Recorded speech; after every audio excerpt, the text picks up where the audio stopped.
The stuff we get into. Can you describe, like, I guess in your words, how bad this is for the neighborhood? For the whole neighborhood? Okay, let me tell you, I was not one of the supervisors when all this was voted in. I would have never voted this in. I would have made sure the sound, the light, everything that was in the contract was abided by before it happened. When they were leasing, there were problems. Why did these people let them go ahead and purchase the land when there was problems when they were leasing? So this has been ongoing. So I came into this problem. And some of these neighbors are my friends. I know them because I've lived in Franklin for 37 years. So they felt they could call me and they could say, you know, you're our supervisor now, Patty, we need your help.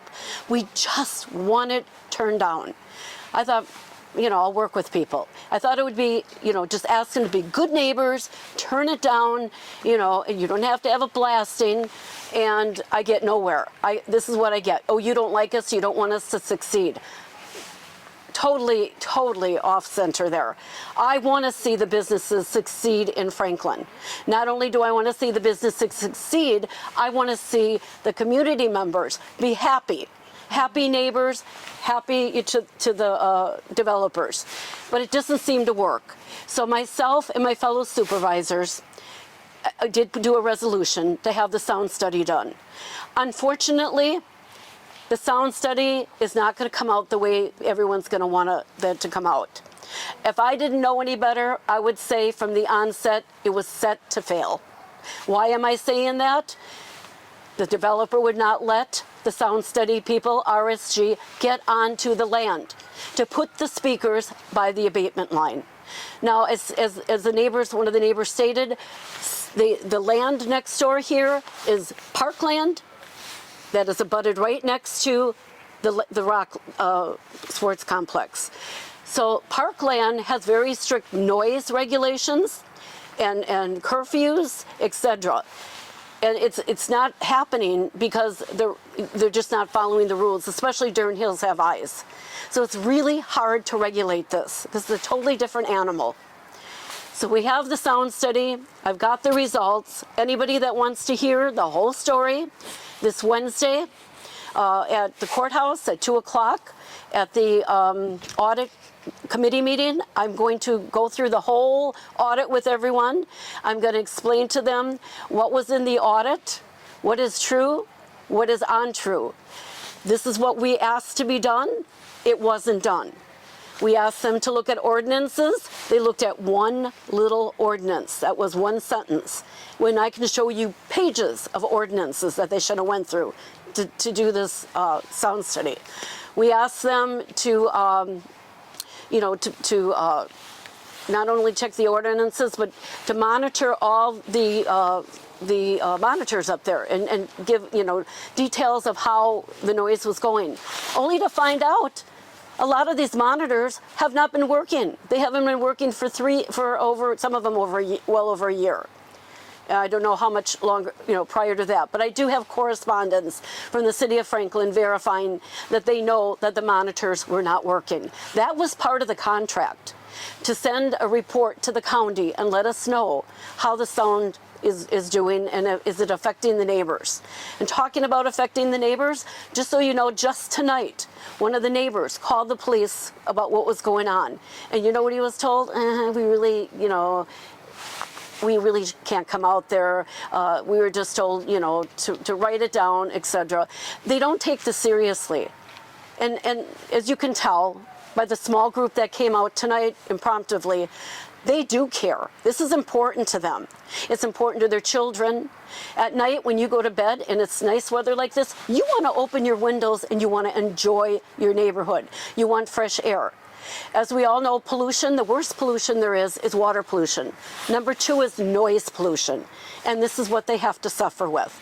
And so hopefully, after the audit meeting, after we come through everything and we do a resolution, which I'm not about to explain right now, but I would encourage anybody to watch the meeting. I think we can try to do something about this. But all we ask is one simple thing. Please just turn the noise down. Thank you. Patty, how much did the study cost? Okay, it started out at 300, and they were whining. 300,000. 300,000. Wow. And people were whining, oh, too much, too much. And so what we did was took out the section about doing the study how this is affecting the animals in the area, especially the fireworks, you know, the dogs, the deer, whatever, all animals. And they said, well, it's way too much money. So we took that section out and we chopped it off almost $100,000. So it's a little over $200,000 for the study. And What are you hoping to be done? Who has the authority? Is it the county? Is it the city of Franklin?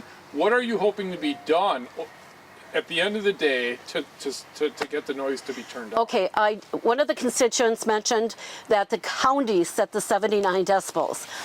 County cannot set a decimal limit in a municipality. That is a municipality's right and responsibility, not the county's. So this is what happened. I went through a lot of tapes, and I have them transcribed of meetings.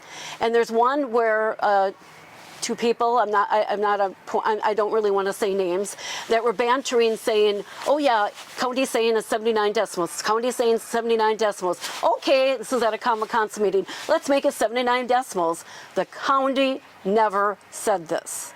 County is not responsible for setting that up. And I have letters from 3 people in our department administration that will verify that. We do not set the decibel levels for the city. It's the city. So it's going to have to be our aldermen who are going to have to sit down and say, hey, let's look at this. And there is another bit of correspondence if they need, I will share with, that actually states that at the onset of all this, it was 50 decibels. In the city of Franklin for this area. They are in a panic right now to change it to 79 just to match it because they know that it was 50.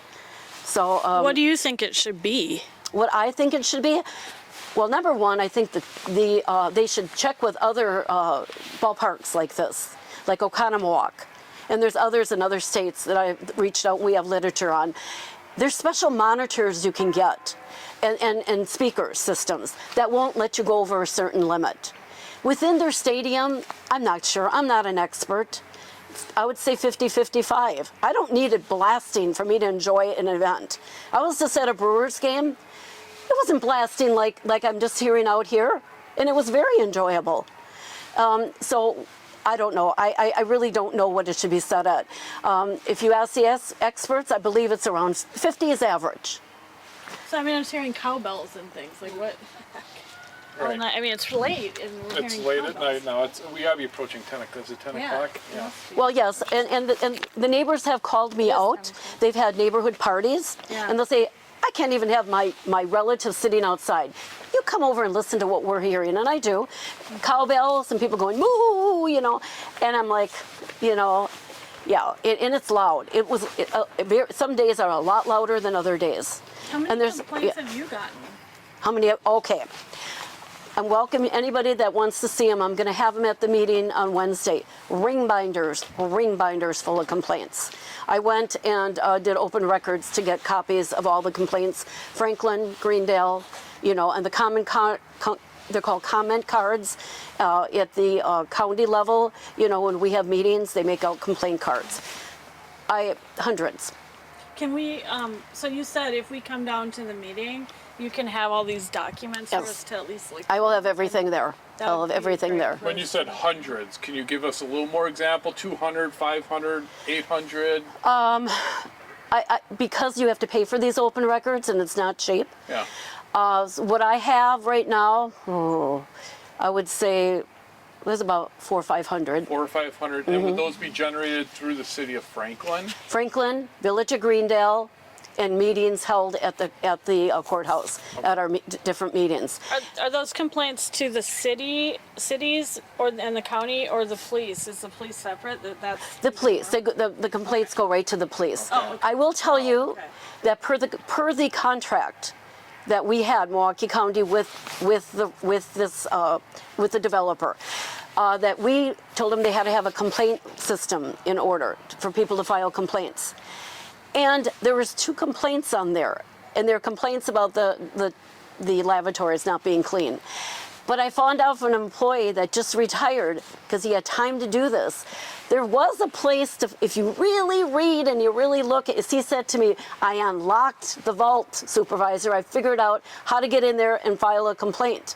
A normal person is not going to figure this out. So that's why they haven't filed complaints through that system. I think it would be helpful when we come on Wednesday. Then we'll probably come on Wednesday, right? To go, and it would be helpful to have the original contract if you have it. Yep, That do would- have it. and I have the everything. ordinances, What the kind of a time complaints. frame are we talking for these 400 or 500 complaints? The last year, 2 years? They start, well, there were complaints in 2013, but by documented ones don't start till 2018. 18. Okay, so 5 years. Okay. And I don't have them all. I mean, because you have to pay for those when you do open records. As a supervisor, I requested these open records because they were supposed to be done by the company that is doing the audit. They did not do it. And when I requested them, I was told no. So that I went So out you only have a myself piece. and got them. You have a piece of them. You don't have all of them. So when you say there's like hundreds, that's not all of them. That's not all of them, no. And is the audit separate from the sound study? These are two things? Different Well, things? there's been different. There was an audit, and they called it between a rock and a hard place. Yeah, that was Maybe you could get that for us too. yes, we had yes. Okay. And then now this is the sound study audit. I mean, you know, they call it an audit, but it's a sound study survey review, whatever. Yeah, Yeah, we'd like to look at the previous. absolutely. Okay, great. Yeah.